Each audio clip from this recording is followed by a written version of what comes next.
Halo semuanya, selamat datang lagi di sesi bedah materi kita.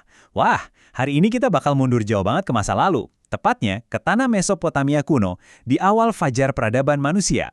Kita bakal membedah sebuah narasi epik, perpaduan antara sejarah dan mitos tentang sosok Namrud dan Semiramis. Bersiaplah, karena cerita di balik layar ini benar-benar menunjukkan gimana kekuasaan absolut itu ya pada akhirnya berujung pada kehancuran yang benar-benar di luar nalar. Tapi sebelum kita masuk lebih dalam, coba deh bayangin ini sebentar. Gimana ceritanya seorang raja terkuat di bumi, seorang tiran yang berani-beraninya mengklaim diri sebagai dewa pencipta, malah takluk sama seekor nyamuk yang super kecil. Gak masuk akal kan? Nah, paradoks yang dramatis banget inilah yang bakal jadi inti dari penjelajahan kita kali ini. Bagian pertama, lahirnya sang dewa palsu. Oke, semuanya ini bermula dari sebuah kematian yang mendadak. Suami Semiramis, yaitu Kush, meninggal dunia. Dan ini otomatis bikin posisi Semiramis jadi sangat rentan. Tapi dia nggak tinggal diam. Demi mempertahankan kekuasaannya, di tengah ramainya pasar-pasar Babilonia, Semiramis mulai merajut sebuah kebohongan yang luar biasa besar. Waktu perutnya mulai membesar, dia bilang kalau anak ini bukan benih manusia, melainkan cahaya suci. Ya, dia bikin narasi kalau anak yang dikandungnya, yaitu Namrud, lahir dari keajaiban kosmis, dan dia mengklaim dirinya tetap perawan. Ini cara yang brilian, sekaligus manipulatif banget, untuk mengangkat status bayinya jauh melampaui manusia biasa. Bagian 2. Arsitek, Tiran, dan Menara Babel. Nah, coba bayangin, tumbuh besar di istana yang super mewah, diisolasi, dan setiap hari dijejali pikiran kalau kamu itu punya darah dewa. Itulah Namrud. Dia memang tumbuh jadi sosok yang sangat jenius. Menariknya nih, sumber narasi kita menyebutkan kalau Namrud ini sampai membedah rahasia alam semesta untuk menciptakan sistem waktu dan ruang yang kita kenal sekarang. Angka 360 derajat dalam satu lingkaran, 60 menit dalam 1 jam, 24 jam dalam sehari. Itu semua dikaitkan dengan dia. Buat Namrud, dengan menguasai angka-angka ini, dia merasa seolah sedang membedah dan menguasai Tuhan itu sendiri. Dan ambisinya nggak berhenti di konsep abstrak aja loh. Di bawah komandonya, peradaban benar-benar melesat tajam.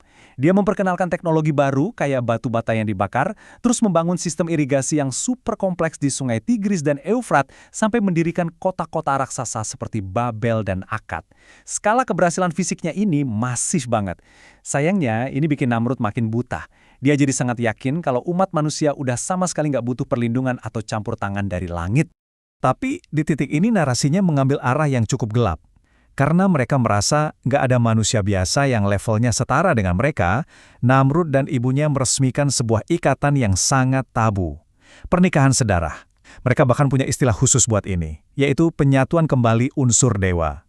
Jadi, ini semacam pembenaran mitologis tingkat tinggi lah.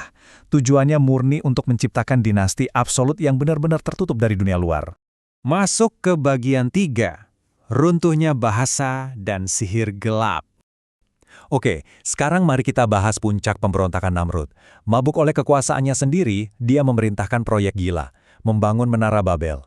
Idenya adalah bikin struktur raksasa sebagai tangga buat menantang Tuhan secara fisik.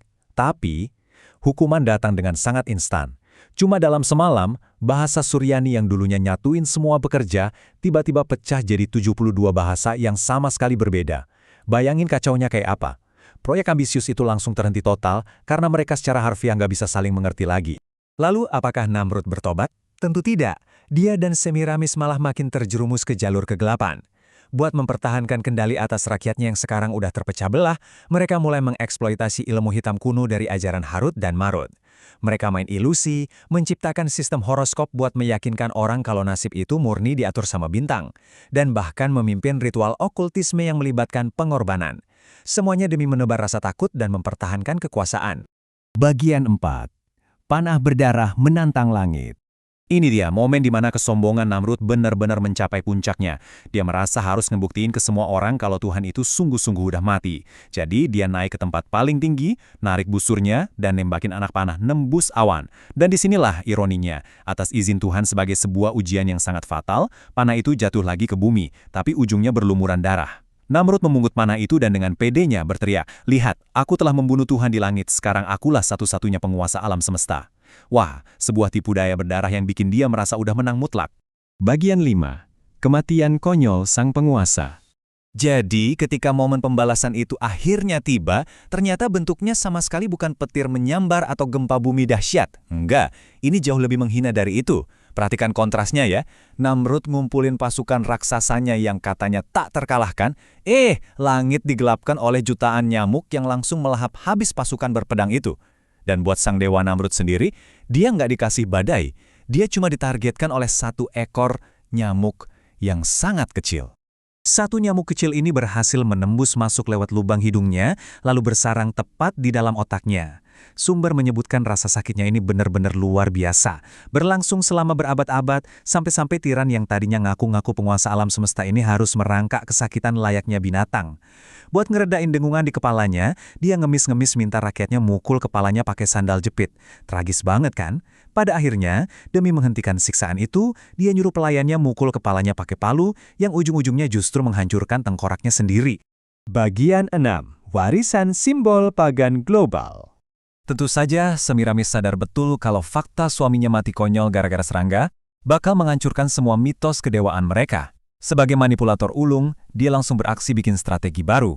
Langkah pertama, dia menyangkal keras soal cerita kematian akibat nyamuk itu. Langkah kedua, dia mendeklarasikan kalau Namrud itu nggak mati, melainkan naik langit sebagai dewa matahari. Dan langkah ketiga, dia menciptakan sistem trinitas awal buat menempatkan keluarganya di pusat pemujaan, konsep yang kelak berevolusi dalam sejarah menjadi kisah Osiris, Isis, dan Horus. Nah, yang bikin merinding adalah gimana taktik penyamaran ini bisa menembus batas waktu. Dari materi yang kita bedah, dicatat bahwa buat ngerayain kehidupan abadi Namrud, Semiramis mulai ngenalin berbagai simbol. Ada pohon cemara yang selalu hijau atau evergreen, tradisi naruh bingkisan di bawah pohon, sampai simbolisme kesuburan pakai tanaman mistletoe. Siapa sangka, tradisi kuno Babilonia ini terus meresap, diadaptasi, dan tanpa sadar dipraktikkan oleh berbagai peradaban sampai ke era modern. Dan itu membawa kita ke penghujung sesi bedah materi yang luar biasa hari ini. Sebelum berpisah, saya mau ninggalin satu pemikiran provokatif nih buat teman-teman semua. Coba deh lihat sekeliling kita sekarang. Kira-kira ada berapa banyak ya mitos kuno yang dulunya murni lahir dari manipulasi dan kesombongan tiran masa lalu yang diam-diam bersembunyi di depan mata kita dan bahkan mungkin tanpa sadar kita rayakan. Ingatlah selalu, sejarah kadang menyisakan jejak yang sama sekali nggak terduga. Teruslah belajar, teruslah bertanya, dan sampai jumpa di penjelajahan materi kita berikutnya.